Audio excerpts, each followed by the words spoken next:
Here, Sid. Reckon you might be just the man to help me out of a bit of bother, if you've a mind to. Let's hear it.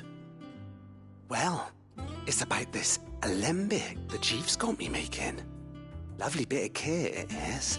Bung in a solution you want splitting, and it will separate it out, just like that. Problem is, it won't always get rid of all the impurities.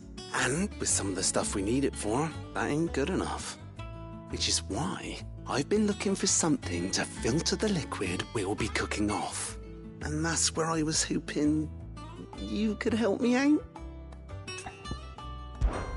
I imagine Ty could get some use out of this alembic too. Distilling medicines and the like. Alright, why not? Proper job! So what exactly do you need for this filter? Nothing but bomb ash'll do, says the chief. Gave me a sample she'd obtained from the university stores. Couldn't believe my eyes. You pour the blackest blight water through it, and it comes out clear as a mountain stream. So, I did a bit of reading about where I might be able to get hold of some. And do you know what I found out? It's only the blimmin' bones of a bomb king. They leave them behind when they die, see? I take it that's where I come in. If you wouldn't mind.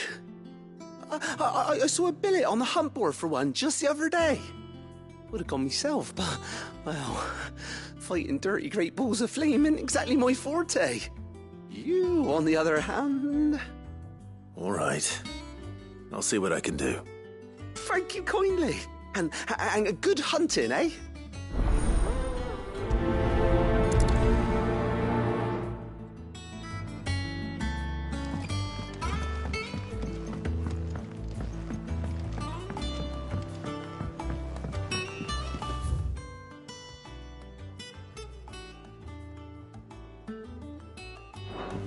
I think mid might need some help.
have here. Greetings, Your Majesty.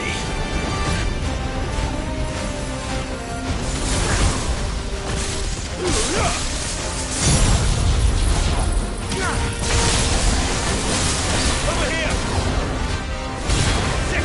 Over here! Over here!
Your reign is over.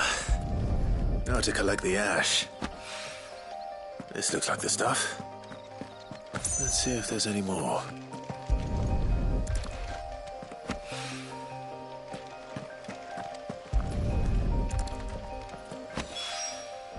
That should do it.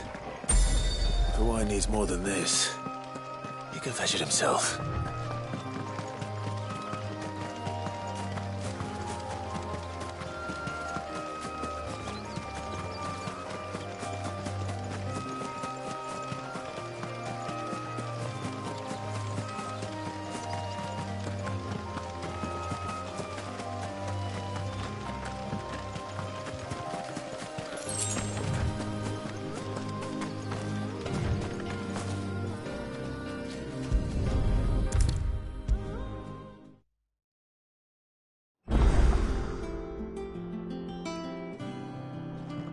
All right there, Sid? How's that hunt for the bomb ash going? I have it here.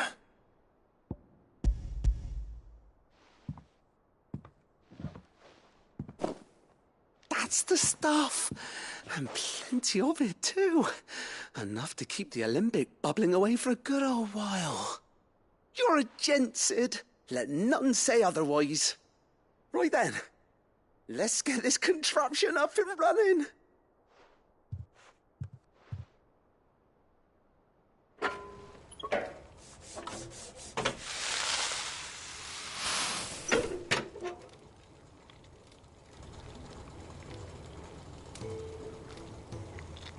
There we have it. The Telemon Alembic. And it works just like the chief said it would. Very impressive. Says the man who cut down a burning boulder. Speaking of which, I still haven't returned the favour. There's no need. The good it will do for the hideaway is reward enough. Don't be silly. Why don't you let me take a look at that bag of yours? The one you keep your potions in. Reckon I could work some magic on that, huh? What kind of magic? Well, we happen to have isolated a substance in our test run of the alembic that I reckon will make even the toughest leather supple as anything. Thought we might use it to breathe new life into old boots and the like. Save the hideaway a few gil. But I reckon if we slap a bit on your bag, it'll loosen it up enough for you to squeeze in a bottle or two more. Well, it can't hurt to try, I suppose. That's the spirit. Leave it with me. I'll only be a mo.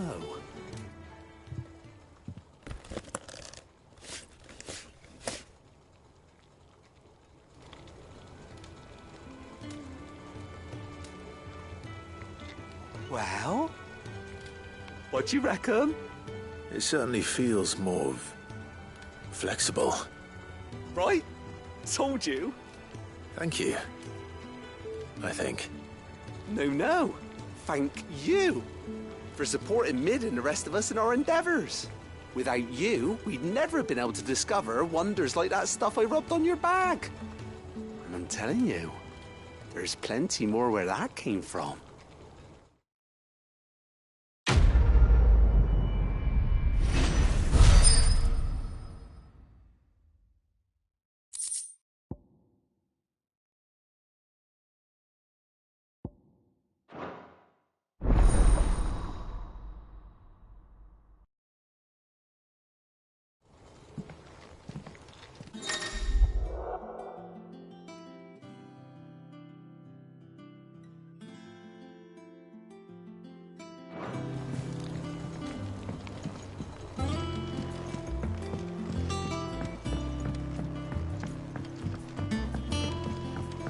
Thing mid might be.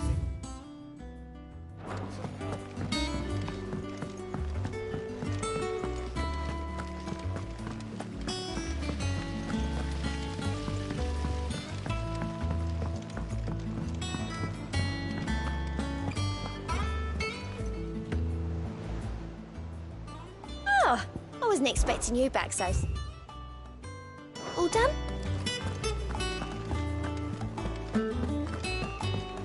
Mid told me she was building a ship.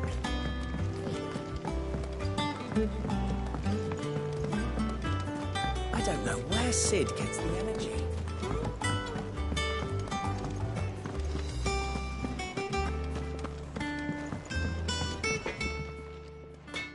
Blackthorn, do you have a moment? Not really, no. This won't take long. I just wanted to ask how you're getting on. August was worried about you, that you might still be doubting your craft, even after learning the trick of that cuirass. Is there something else weighing on your mind? Perhaps sharing your thoughts might help. That bastard's like a dog with a bone. Still, he's got a keen eye, I'll give him that. He's just, well, Karen showed me something. Something I've never seen before. And that was? A sword. An odd-looking thing with a single-edged blade. The metal itself wasn't anything to write home about, but fuck me, the edge on it. You could slice a man clean in two with a weapon like that, and he'd be halfway home before he even realised he'd been cut. So that's what's troubling you. No. Not troubling me exactly. More distracting. Can't stop thinking, how do you get an edge that sharp? It's driving me mad. And if you knew how to do it, we could arm the curse breakers with even better blades. That's about the size of it, yeah. I'll see what I can find out. Sharper swords are always welcome. And we can't have our master blacksmith being distracted. You're a soft touch, you know that. But I can't say I'm not grateful for it. Good luck, eh? Thank you.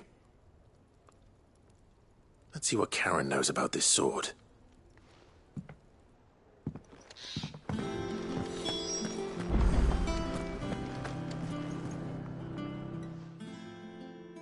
I got your note. You think something's wrong with Torgal? So you can read.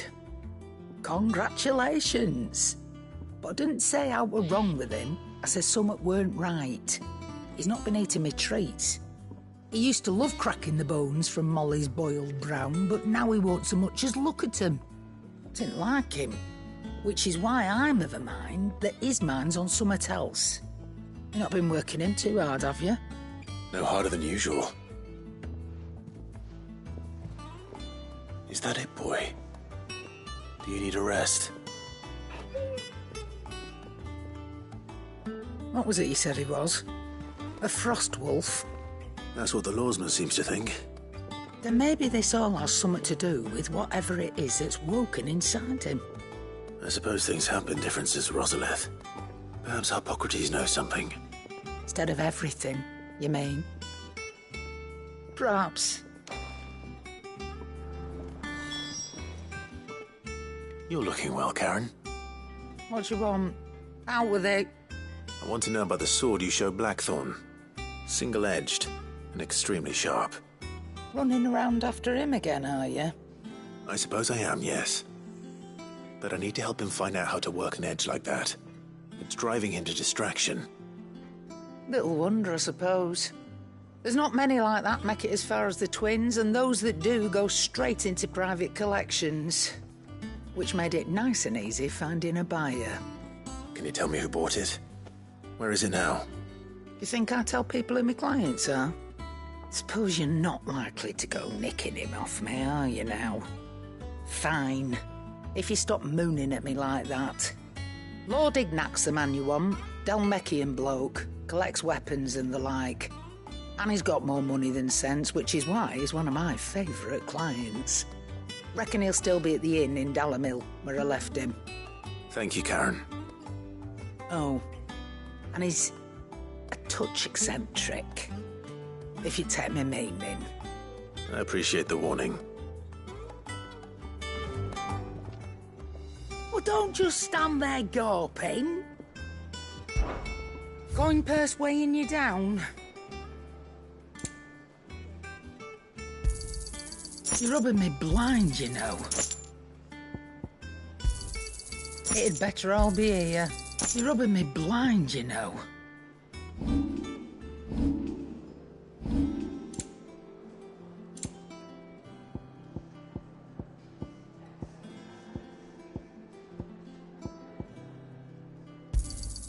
You got out else? I'll be thankful you got that much.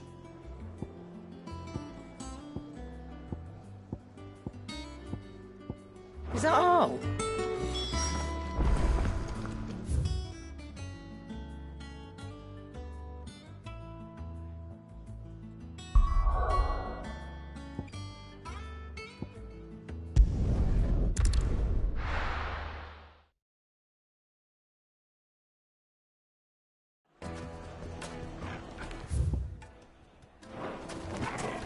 People take notice of wealthy men. Shouldn't be too hard to track down Karen's collector.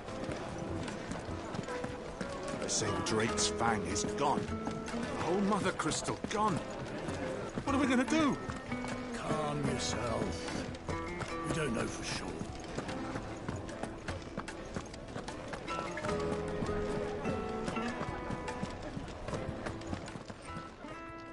My reputation will be ruined! Ruined! Calm yourself, Lord Ignac, I beg of you, before you do yourself a mischief. Pardon the intrusion, but... Out! Get out! I paid for these rooms so I wouldn't be disturbed. Leave me be! Please, allow me to apologize. His lordship is going through a difficult time, and he's never been fond of guests arriving unannounced. Radim! Get rid of the filthy oaf this instant! Very good, Lord Ignac. Would you mind stepping outside for a moment?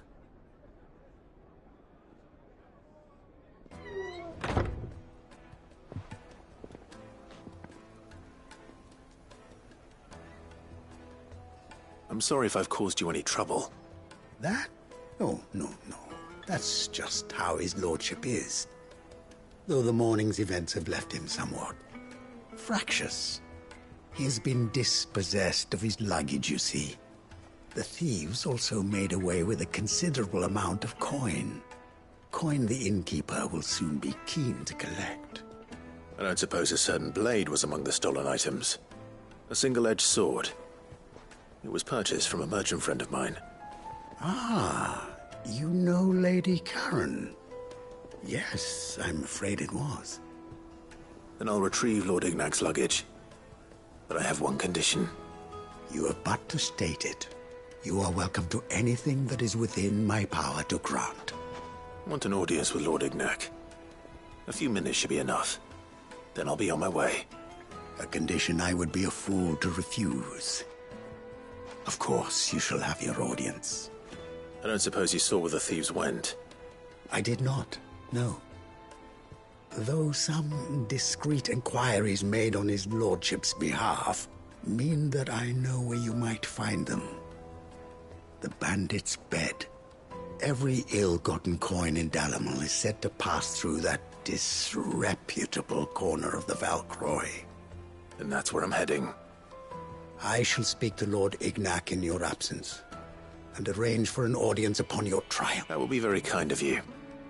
Farewell, and best of luck.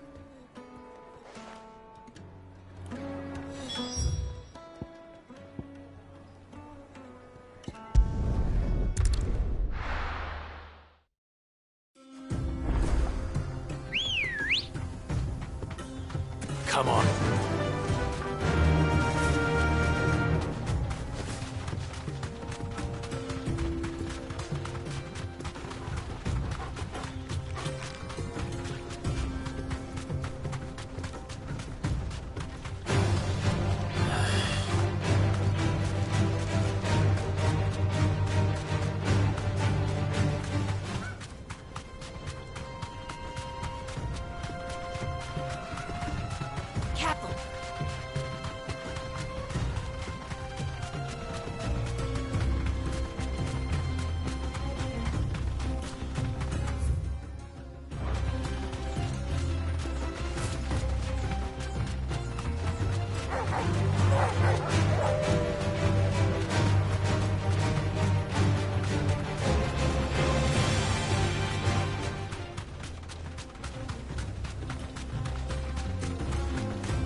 Company!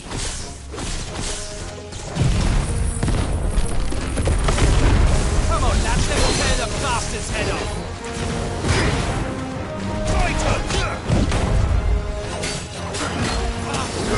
This one!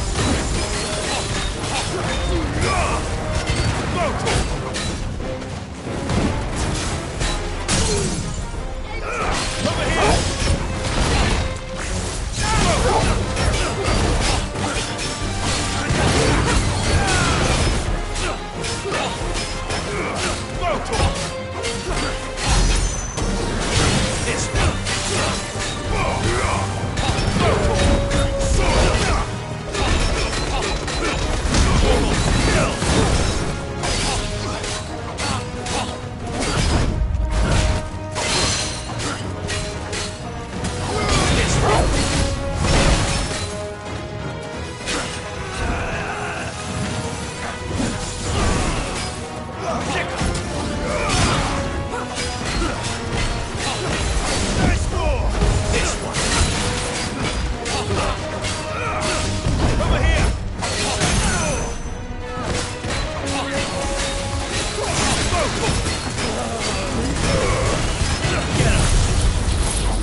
This must be Ignac's luggage. Nothing seems to be damaged. All right. Let's get it back to Dalamel.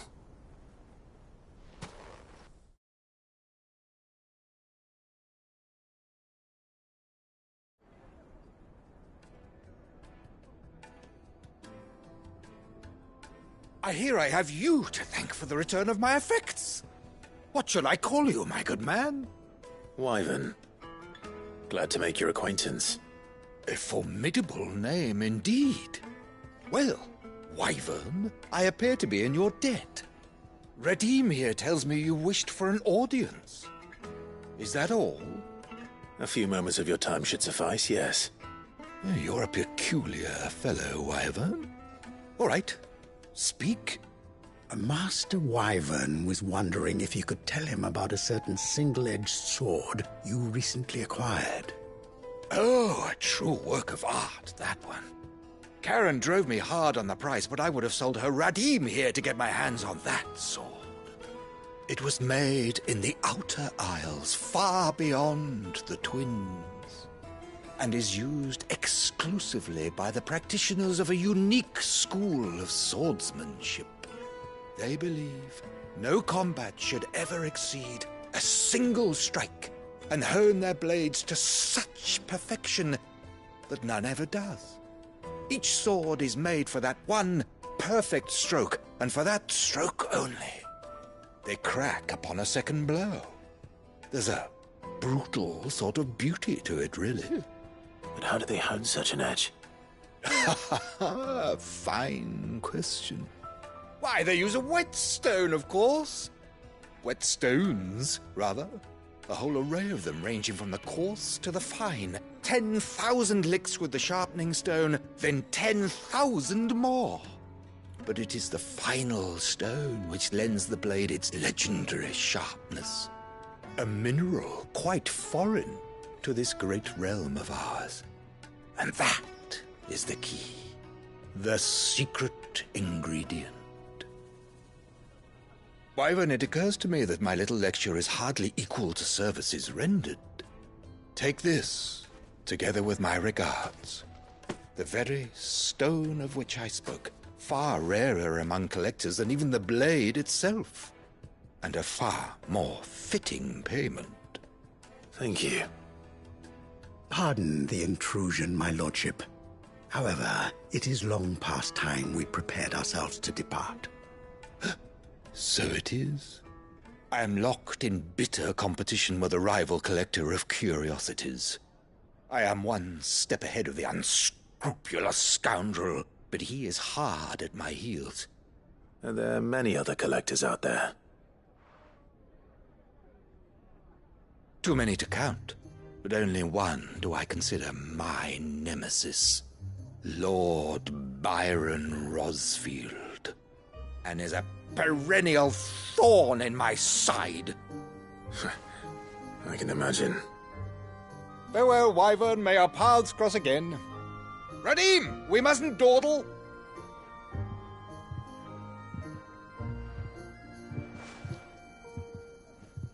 I think his lordship is rather taken with you, Master Wyvern. Thank you again for your assistance. Coming, my lordship. I'll be right there.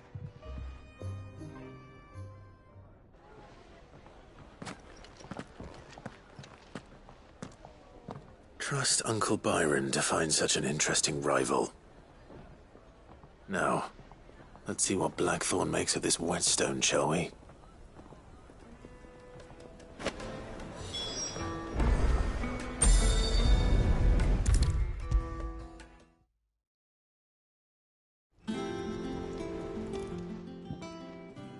Sorry for the wait, but hopefully you'll agree it was worth it. You learned something about that sword, then? I did better than that.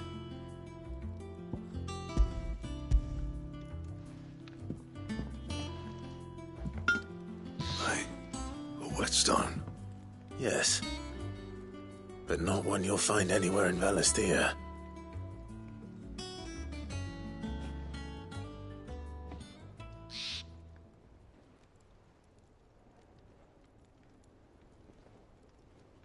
No wonder I couldn't get the same finish on the grinding wheel. One hit and all done, eh? Might not be so bad if all you ever fought were duels. But good luck on the battlefield. Your second opponent would be your last, no matter how good you were. Even so, is there some way it could be used to give the Curse Breakers an edge? I think so, yeah. With this whetstone and the right kind of steel, I could probably even make a twin of the blade that rattled me. But there'd be no replacing this little rock once I worn it down to a sliver. I reckon we get a dozen swords from it, if that. Swords that the curse breakers wouldn't know how to wield properly, and that would see them through a single fire piece. Nah, no point trying to copy that thing. Be about as much use as a wax anvil. But finishing our blades with a whetstone this fine, now that's something to consider. And what's finer than fallen masonry, eh? Or more hard-wearing, for that matter. Just imagine it. Good Valesthian steel with an edge as sharp as any found in the Outer Isles. I won't make a copy, nah. I'll make something much better. I'm sure the curse breakers will be delighted. Just don't push yourself too hard. Don't you worry about me, sunshine. I've been working day and night since I was half your age, and I'll still be here when you're long gone. Hey, thanks, Clive. I mean it. I owe you one, August too. It's good to know someone's looking out for me. You'll be happy to hear you said that. And I'll see that my debt to you's paid. First new blade I make's got your name on it. You come and find me when you've got the materials. All right. I will.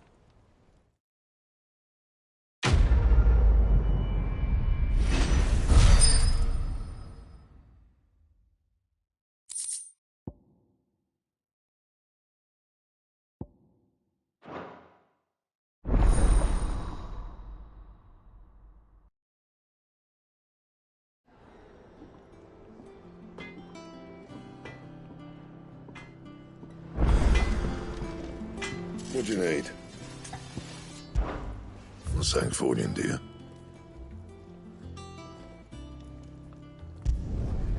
Not bad, if I do say so myself.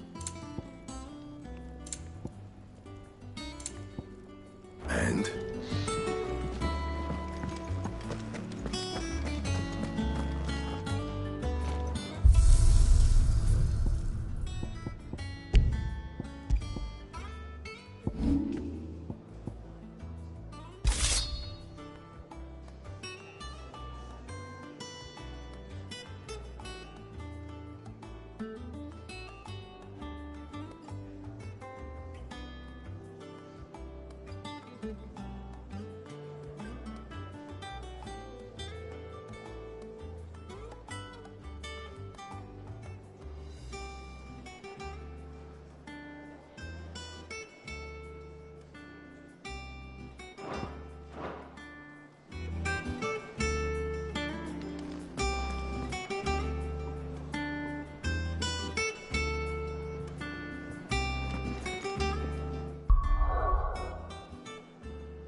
Lawsman, I need to ask you about Torgal.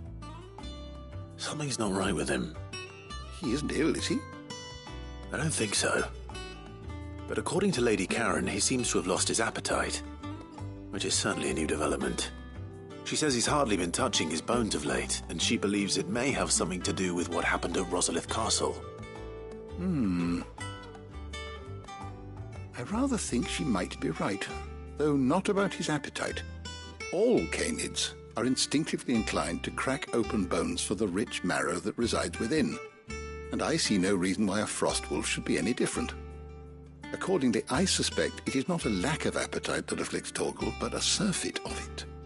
If we assume that his newfound magics require additional nourishment to sustain, it may well be that the bones Lady Karen is accustomed to providing are no longer sufficient. Frostwolves, after all, habitually prey upon far larger animals, whose bones may yield altogether different nutrients. As to where one might find a suitable substitute, Some antelopes that graze the meadows of eastern Rosaria have been known to grow to a size more than double that of their lesser cousins. I don't recall ever seeing any that large. And little wonder. The oldest and largest such creatures rarely leave the safety of the highlands for fear of predators. The last elder antelope sighting I recall hearing about took place near Cressida, and that was long before the village was abandoned. Even so, it seems like a good place to start. Good hunting, Clive.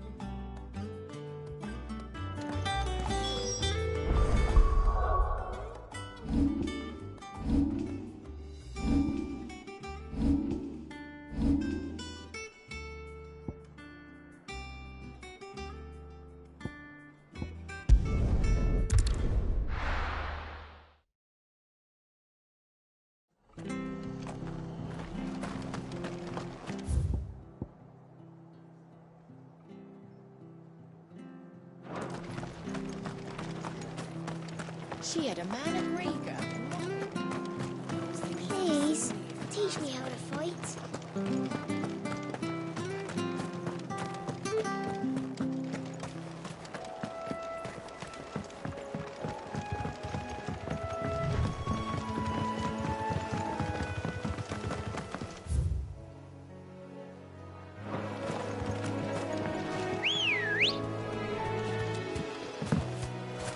Ready, go?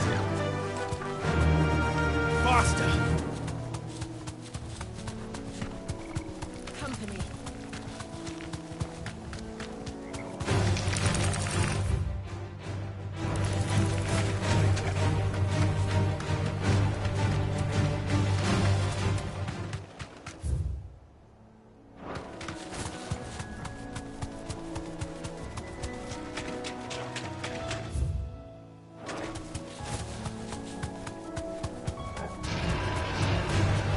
Back. It's certainly quiet. If I were a giant antelope, it would seem like just the place.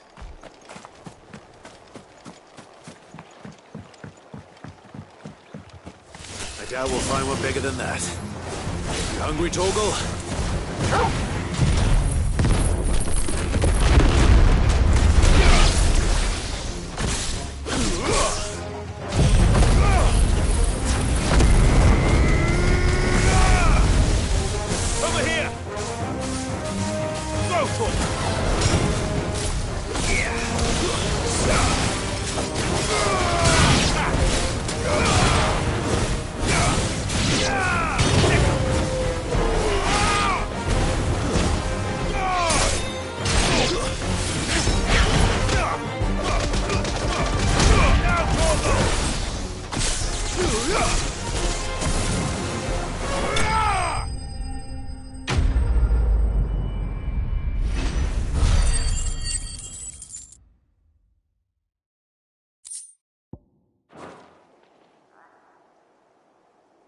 Now,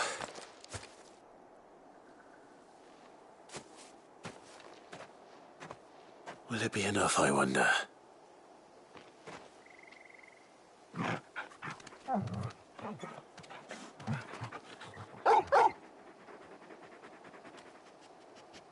I say that answers my question, which means we owe the lawsman our thanks. You're just a big puppy, aren't you? A very big puppy.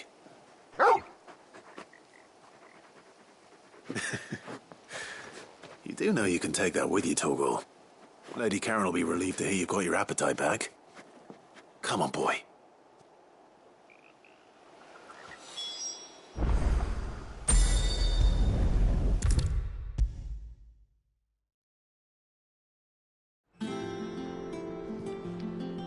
I noticed you and Torgal had gone off somewhere.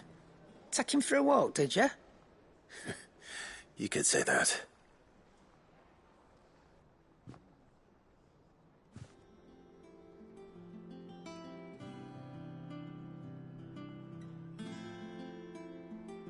So, Molly's leftovers weren't good enough, eh? That'll teach me for treating you like you're still a pup. All All right, no need to shout. Now we know what you're after, I can see about getting some in. Speaking of which, I brought one for later. Can I leave it with you?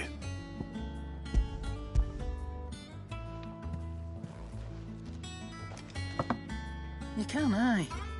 I'm nice like that. In return, you can thank Tomes for me. The bloody know-it-all. I was just on my way to see him.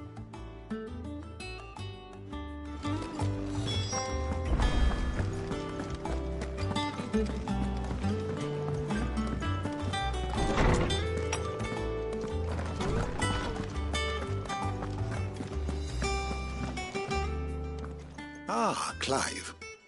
Were you able to locate your quarry? We were indeed, Lawsman. You pointed us in exactly the right direction. And Torgal's been a very happy hound ever since. Very good, very good. Lady Karen sends her thanks, by the way, for your part in solving the mystery. Ah. But that reminds me. After your last visit, I found myself pondering Torgal's talents. Do you recall our conversation concerning Lady Jill's role in Torgal's transformation? About how she somehow woke the power within him. Precisely that. A reasonable conclusion, I thought, but one which raised certain questions in my mind.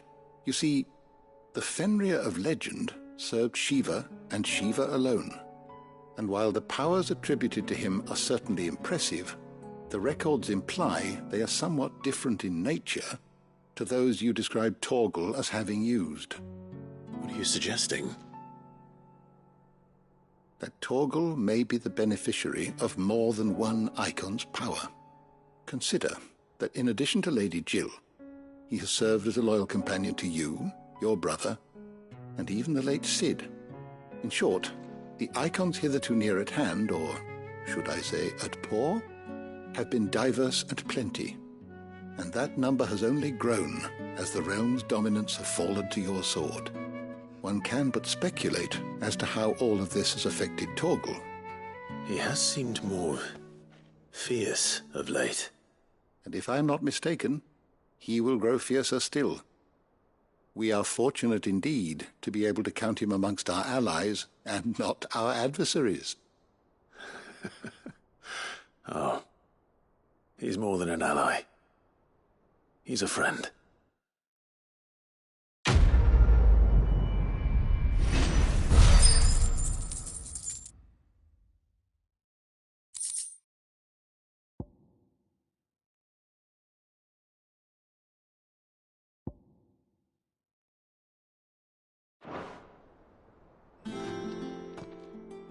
How good it is to see you, Clive. I don't believe you've read this particular chapter before. What subject shall we consider today?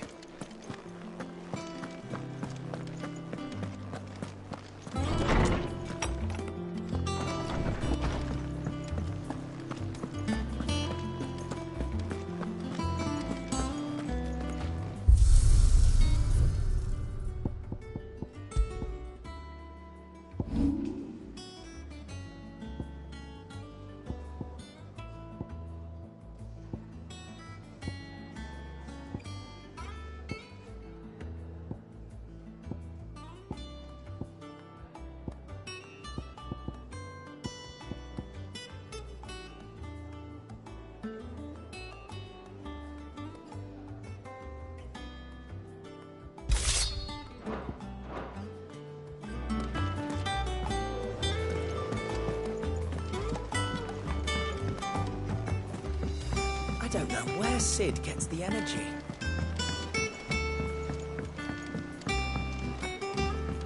Mid told me she was building a ship.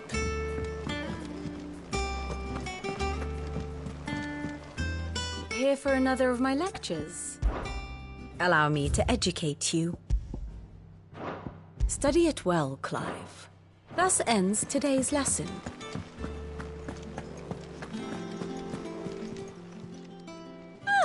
I wasn't expecting you back so... You earned this.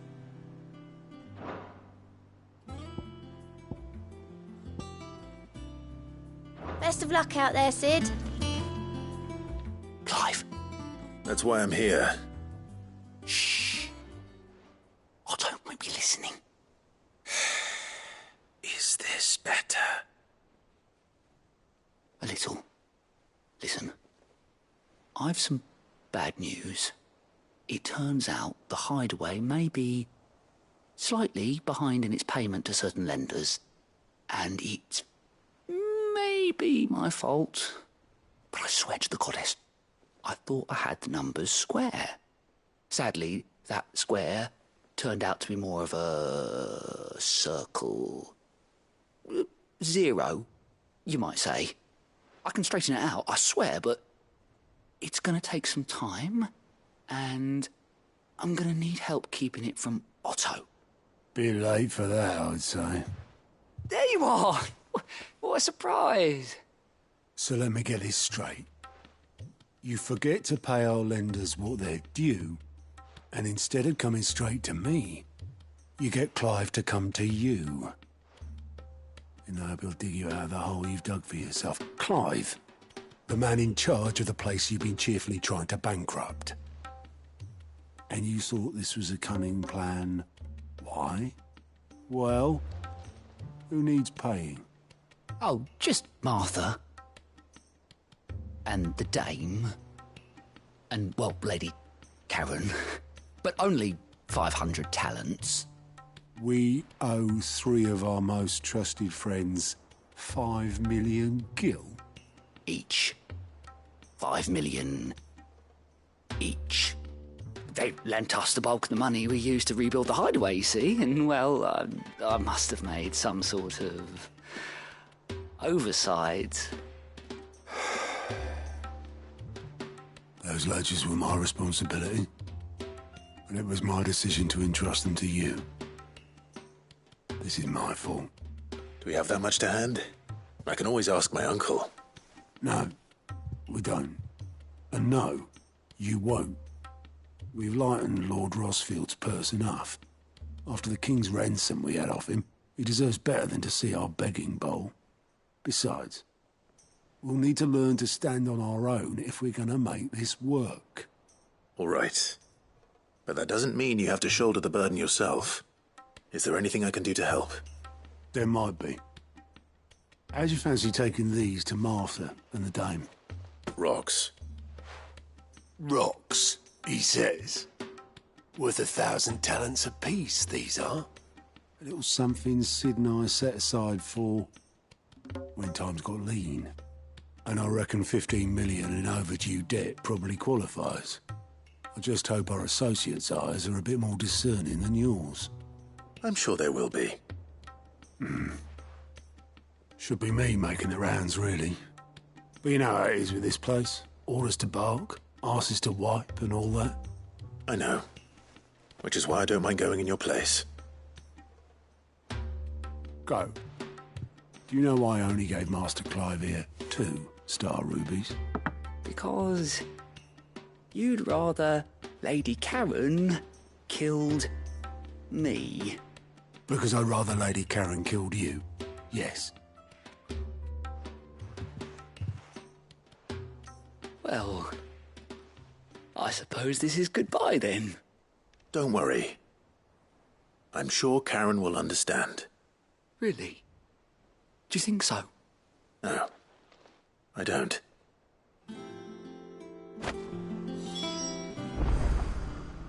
How are you doing? Here you go. Seen enough?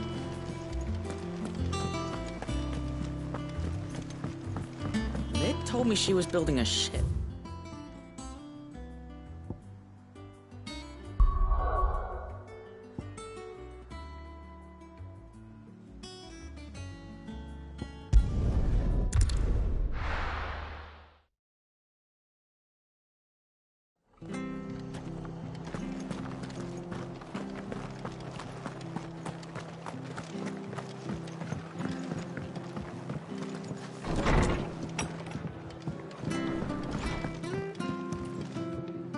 Clive, we weren't expecting you. I wasn't expecting to be here. But it seems we still owe you a considerable amount of coin for your help with our rebuilding efforts. And though I doubt it's what you were expecting, we were hoping you'd take this as payment.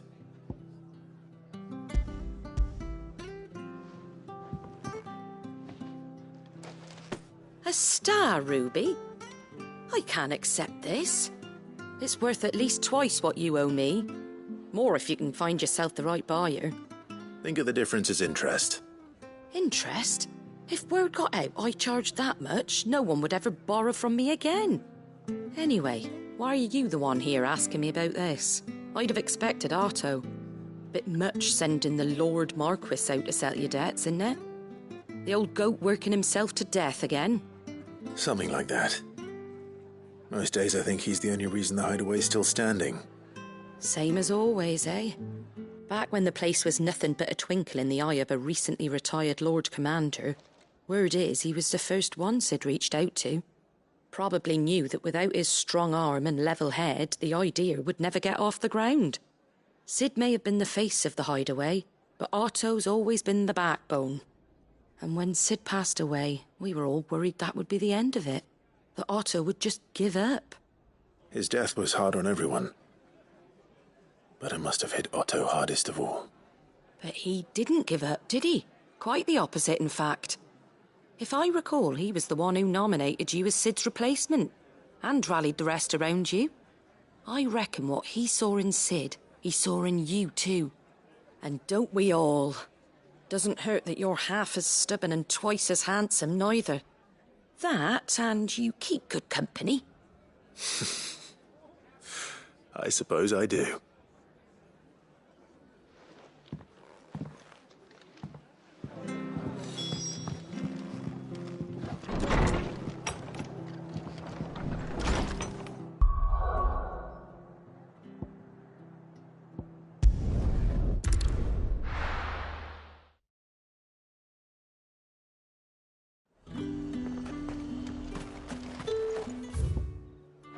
There's talk that the glass gate.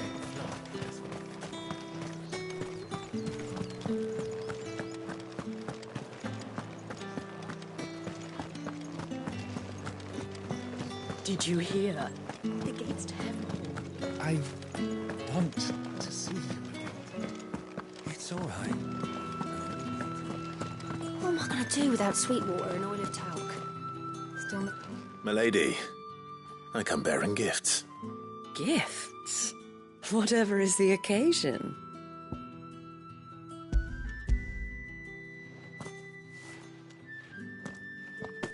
Oh my. Clive, you really have outdone yourself. Otto asked me to give it to you. To settle the hideaway's debt with the veil. And to compensate you for the time it took us to do so. You disappoint me, Clive. I thought you might finally be warming to me. Tell Otto he can keep his baubles. I tried to tell him as much the first time around. The man owes me nothing, nor does the hideaway. My contribution to the restoration effort was made freely and willingly. It was the least I could do. You once told me Sid did you a kindness. I'd like to do the same. Please, accept it. For my sake. And for Otto's. For all of us. For all you've done. It is rather fetching, isn't it? Very well. Otto is lucky to have you, Clive. I doubt anything could ever replace his son. But you and the others at the hideaway are the closest thing he has to family. Otto had a son. Long ago, yes. Sid told me Otto lost him when he was just a boy, and blamed himself for not being able to stop it. I don't know how it happened, whether there was anything he could have done, but it was clear that it weighed heavily on. I didn't know. How could you have? I doubt anyone did. Besides Sid, I've never met a man more keen to bear his sorrows in stoic silence. An ill habit, given that both have always been surrounded by friends desperate to help them. I'm beginning to see that.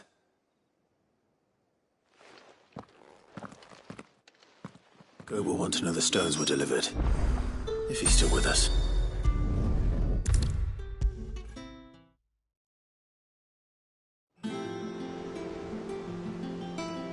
Goat. Still alive, I see. So Lady Karen accepted the ruby. Ah, about that. I tried my best, but she was just too stubborn to take it. She threw it right back in my face, in fact, and told me I could stick my stupid stone where the sun don't shine. Karen refused payment. I hope it wasn't something I said. I'm sure you were as tactful as ever. Let me see what I can do.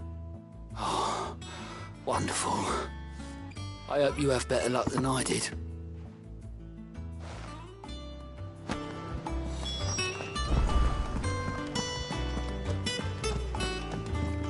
Mid told me she was building a ship. Is that the thing Tomes helped with?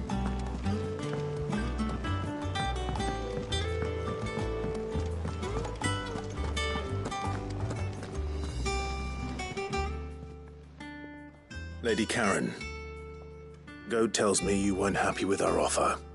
Would you prefer the debt was repaid in coin? What debt? I don't recall lending any of you lot me hard-earned gil. I may have tossed a talent or two in the Hideaway's coffers, but those were donations, and you can hardly call it charity if you go asking for it back. Of course not. But one good turn deserves another. And our circumstances have changed. Surely you wouldn't shun the gratitude of a pauper who happened to have become a prince. Oh, so you're a prince now, are you? Fine. But I'm selling it and taking what I'm owed, then you're getting the rest whether you like it or not.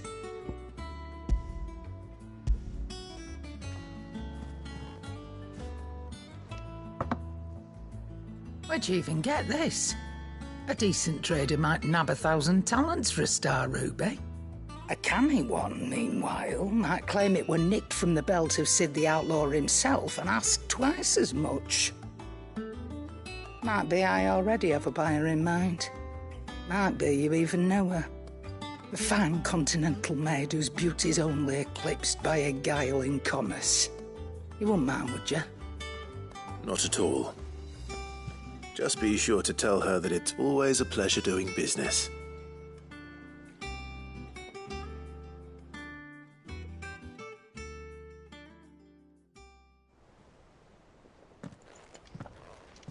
I hear you ended up delivering all 3 stones. Thanks to this lump. I sometimes wonder what I pay you for. Speaking of which, I still haven't been paid last month's wages. Oh, so you remember what's owed to you then? Get your ass beyond that disc of yours and don't get up before those ledgers are square.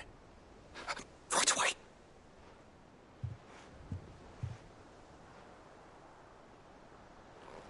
I've seen that before. Yeah. Plenty of times.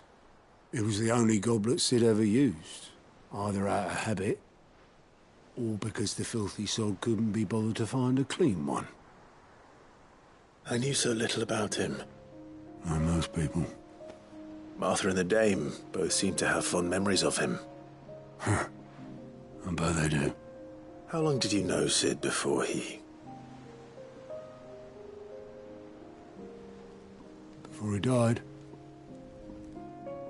20 summers, give or take. Back in the day, I was a purser on a trade ship, which is where I met him. He bought passage to... I forget where. And having nothing better to do on the long nights, we set up drinking island rum till the morning bell dragged me back to my duties. Quit my post not long after that, on account of making a fine maiden's belly fat. But me and Sid stayed close, promising we'd one day sail the seas again. That was before fate stepped in and said she was having none of it. The magic woke inside my son soon after his first name day, and there was no hiding his knack. Couldn't you and your family have... My family were the ones who summoned the constable, wanted the monster taken away. I couldn't turn my back on him, forget what I felt, and I couldn't for the life of me understand how they could. Luckily, Sid was of the same mind as me. It was him who stood beside me when all I wanted was to tear the whole world down. Him who cried for me when I had no tears left of my own. Him who swore he'd do everything he could to stop it from happening again. And he was true to his word, too. Left the Royal Army once and for all. His ranks, his ribbons, gone. Just like that. Threw away everything he had. All to right a wrong that no one else had the courage to face. I knew then I'd follow that man to the ends of the earth.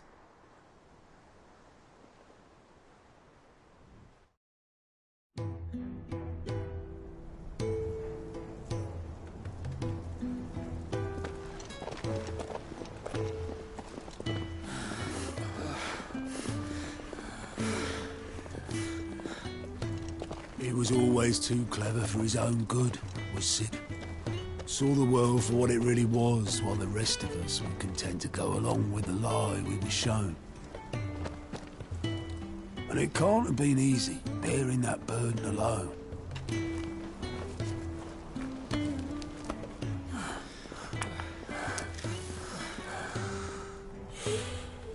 But he didn't let it stop him. He never lost faith in what he believed was right. And that gave us faith in him. Faith he'd steer us true. So I swore to myself that I'd always be right behind him, ready to catch the stubborn sod if ever he should fall.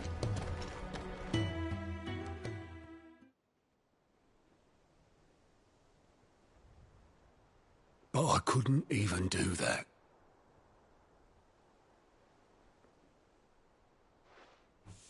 Ignore me. Just the ramblings of a tired old man. Leave that lot. I'll tidy it up in a bit.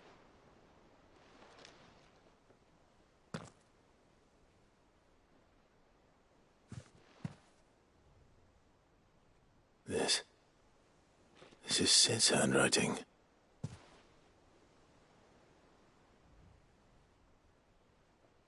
Dear Otto. I may be drunk, but I wanted you to know this place would be fucked without you. I love you, you grumpy old sod.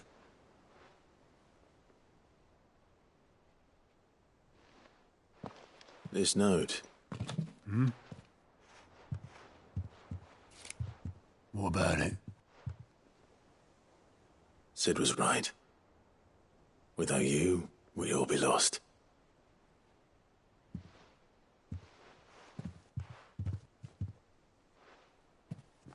He should have bloody well said so then. Just once. Before he went. But then, why would he? Him, or anyone? I'd only have told him to piss off.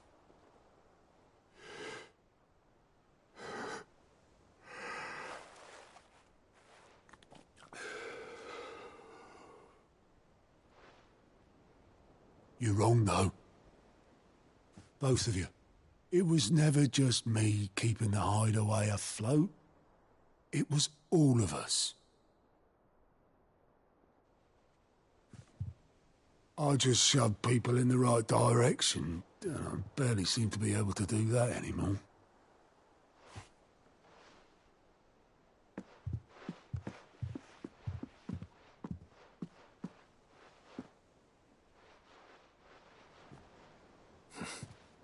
Would you rather go at the helm? Well, maybe I've got a few more years left in me. I'm going to hold you to that, Otto.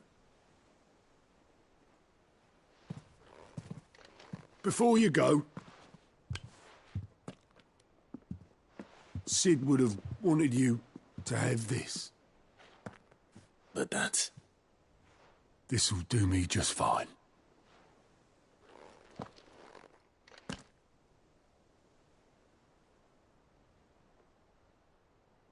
Thanks for the ray of sunshine. I'll see if I can't pay you back. Already have.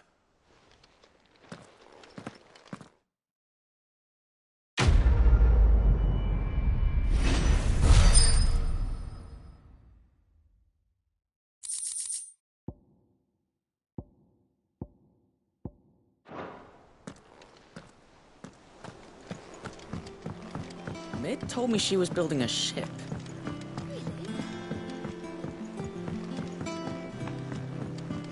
I don't know where Sid gets the energy.